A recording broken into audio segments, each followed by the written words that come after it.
Welcome to Kahani Suno, your go-to channel for captivating stories in Urdu and English. Join us as we explore tales that inspire, entertain and connect us all. یہ جگہ کتنی خوبصورت ہے. ہاں اور تم اس سے بھی زیادہ خوبصورت ہو. تمہارے ساتھ ہر لمحہ خاص لگتا ہے. چلو ساتھ چلتے ہیں. آزمائش ہاں، سے چلو. سکون تک.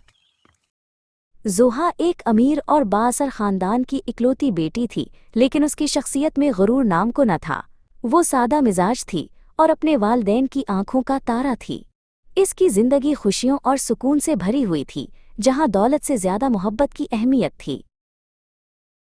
ایک افسوسناک حادثے نے زوہا کی دنیا اجاڑ دی. گاڑی کے حادثے میں اس کی ماں موقع پر ہی جاں بحق ہو گئی، جبکہ اس کے والد جنید گہرے کوما میں چلے گئے. زوہا اب اس بڑے گھر میں بالکل اکیلی رہ گئی تھی، جہاں صرف خاموشی کا راج تھا. زوہا کے چچا منصور کی نظریں شروع سے ہی زوہا کی جائیداد پر تھیں. اس نے زوہا کی مجبوری کا فائدہ اٹھانے کا فیصلہ کیا اور اسے دھمکی دی کہ اگر وہ اس کے بیٹے سے شادی نہیں کرے گی تو وہ اسے سڑک پر لے آئے گا. منصور کی آنکھوں میں صرف لالچ تھا. ان مشکل حالات میں زوہا کا واحد سہارا ذیحان تھا. وہ ایک دوسرے سے سچی محبت کرتے تھے اور ایک نئی زندگی کے خواب دیکھتے تھے. ذیحان نے زوہا کو حوصلہ دیا کہ وہ کسی بھی قیمت پر منصور کے غلط ارادوں کو کامیاب نہیں ہونے دیں گے. منصور کو جب زوہا اور ذیحان کے تعلق کا پتہ چلا تو اس نے ذیحان کو راستے سے ہٹانے کا منصوبہ بنایا.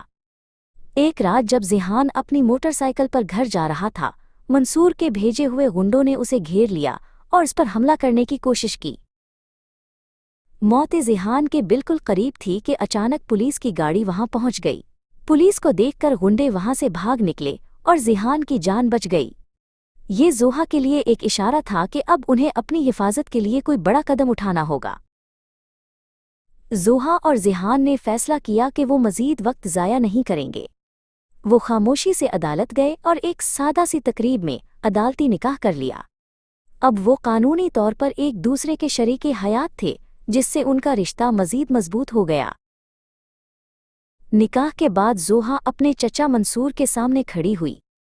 اس نے تمام جائیداد کے کاغذات اور گھر کی چابیاں منصور کے حوالے کر دیں اور کہا، آپ کو یہ دولت چاہیے تھی، یہ لیں اور ہمیں ہمیشہ کے لیے اکیلا چھوڑ دیں.